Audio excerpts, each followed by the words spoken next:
beautiful introduction. I'm not crying in the sacristy.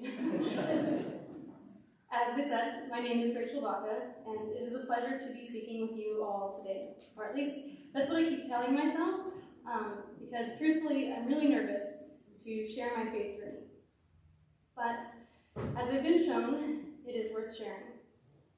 To prepare for this talk, Carlo told me 15 minutes, share the ups and downs, and how the Eucharist and Adoration have helped me.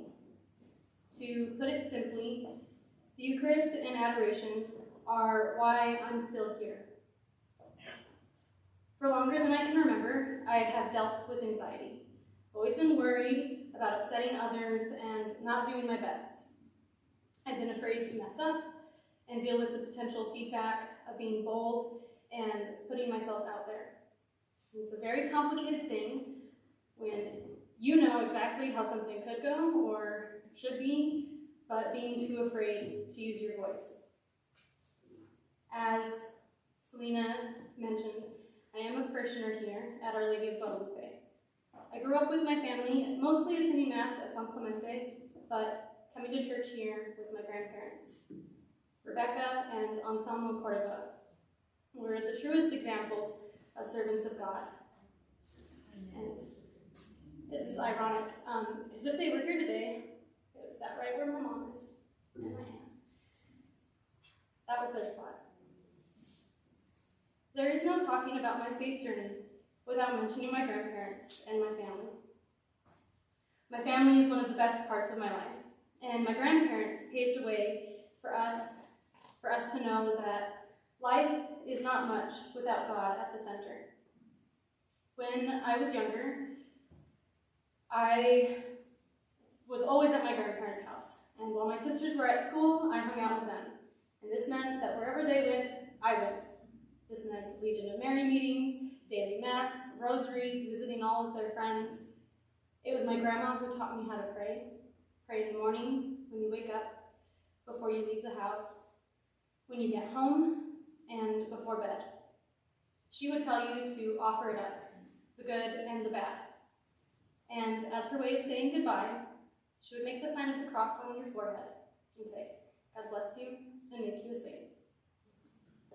My childhood is full of memories with them, peeling chilies, peeling apples, baking cookies, making tortillas, sorting the beans, and the constant smell of coffee in the house as they continuously refilled their cups.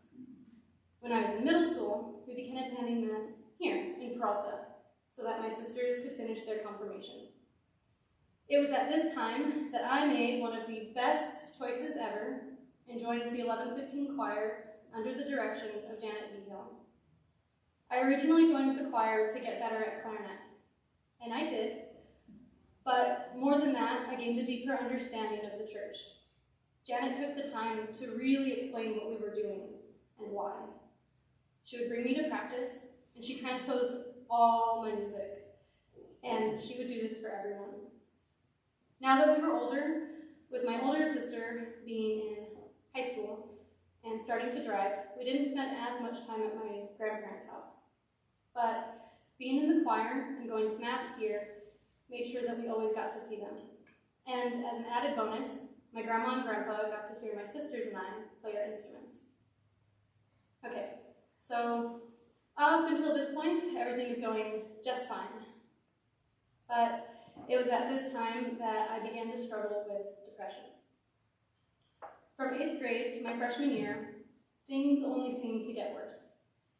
I don't know why, really don't know why. And I didn't know how to handle it. And for some reason, didn't think that I could tell anyone. From the outside, all was good. But I began to self-harm, always small and out of sight. Then, at a doctor's appointment for my niece, my cover was almost blown. The doctor needed to adjust my shorts, and for a brief moment, a cut peeked out. But no one saw, and no one knew. I made sure that no one would ever know. I was the perfect student, a leader in band, a good friend, a good girlfriend, and then my grandpa passed away. It's a blur, really, just a whole lot of sad. But In a way, my grandpa's death allowed me to build up enough courage to tell my mom that I wasn't doing very well. After that conversation, I started counseling. For a while, things were okay. I still struggled to regulate my emotions, but I stopped hurting myself. I worked hard in school, made all the honor groups, band and other. I even began my own choir, rallying together my best friends. We would meet at their house, and I'd bring my huge music binder, and we'd just take turns, flipping through the pages, picking random songs, learning them, playing them on our instruments, and singing them. And would you believe that I didn't sing in front of anyone up until then? God really makes all things possible. Sing at school for fun? No. But sing at church for Mass, it was scary, but it was doable. And it's already been 8 years ago now that I leaned over to my mom, sitting right over there, and told her that I would start a choir. There was a need, and something told me that it was my task. Mass was already very enjoyable for me, but once I started to plan music for the Mass, really take a look at the readings, I began to understand what this is all about. Being here, we are reminded of God's love and mercy.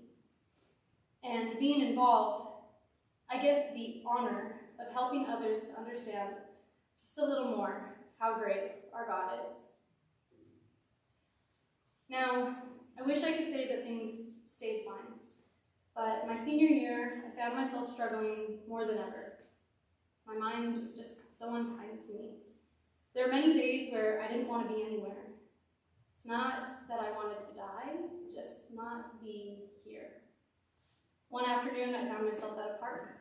I let my phone die, sat under a tree, let the sun go down. I searched my car for anything with an edge, and I just wanted to feel something that I could be in control of. I know now that God is always in control, or at least we need to let him be. And fortunately, that darkness didn't last. It comes and goes, is what I found. I have plenty of days where anxiety and depression have fun, taking turns, sharing a misery, causing me stress, but I also have something to lean on in those moments. A few Sundays ago, we heard about Samuel and Eli. Samuel goes to Eli willingly each time, and eventually Eli realizes what is happening. In the homilies that I heard that Sunday, there were two questions that stood out to me. What if God is calling you and you don't know it, but you know that you're missing something? And who is your Eli? Sometimes a call from God is clear, but more often I think many of us wonder if the phone is even working. Thankfully, we have our Elis to bring us back to the Eucharist, to encourage our good works, or include us in theirs and inspire us. Back in 2019, I was introduced to some of the Elis in my life. I had run into Father Graham in April, and with a short conversation, and really only checking to see if I played piano, not even like listening to me play piano, just, do you play piano? He helped me to get my job at the Norberton Abbey. Then, that summer, Come to Christ came here to Peralta, and one of my best friends gave her testimony. I was only supposed to play for one song, but I ended up playing the whole night. Now, I'd never been to adoration like this before, and you can't tell, I really like it. Not too long after this, my family had some losses. A couple of cousins, and my aunt passed away. And then my grandma passed away. 4 years ago, at this time of year, I was then tasked to plan all the music for her funeral. It's what I do. So I had to toughen up, make the day special for her and my family. She was the rock of our family, the person who was, and in many ways is, the motivation for being here and persisting in this faith. I was hurting so much, and just because life likes to kick you when you're down, well, all the trust that I had was taken away. That summer, an old friend was in town. We decided to have a little get-together, have some drinks, play some games. I was surrounded by ones I loved, who loved me. I was home. I was safe. I'd had a lot to drink and needed help getting to bed. And then there he was, and there was nothing I could do. All I remember were the words he said to me and the pain. Who could I possibly tell? Why? Why was this a cross for me to bear? With the world shut down, there wasn't much to do. I had gotten to sing for the live-streamed masses at San Felipe, eventually back here at Peralta with everyone listening in their cars, and then finally, once more, come to Christ. This night of adoration, the closeness of God present on the altar and in the people was my saving grace. I would anxiously wait for Carlo to send music our way to tell us where we would be. Despite an overwhelmingly busy schedule, I always had time for practice and this. It was like hitting reset on a buildup of anxieties, and it certainly makes me really glad that I'm able to go more often. Because being here at church, especially in adoration, I find peace. I feel loved. I feel safe. So, what do you do if God is calling and you don't know it, but you know that you're missing something? You accept the invitations from the Elis in your life. Fortunately for me, I have people in my life who are real good at being Jesus for you.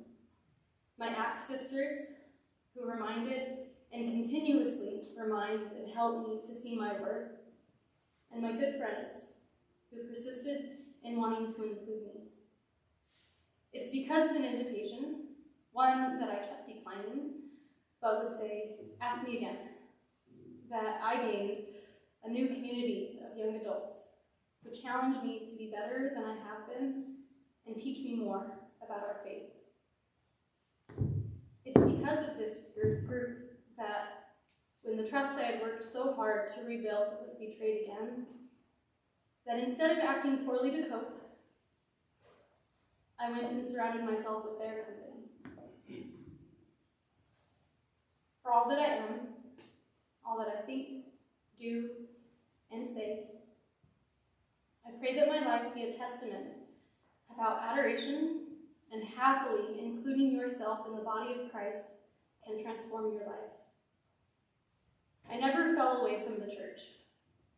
If anything, I just fell deeper into it. I realized that I had more work to do to be truly here and present.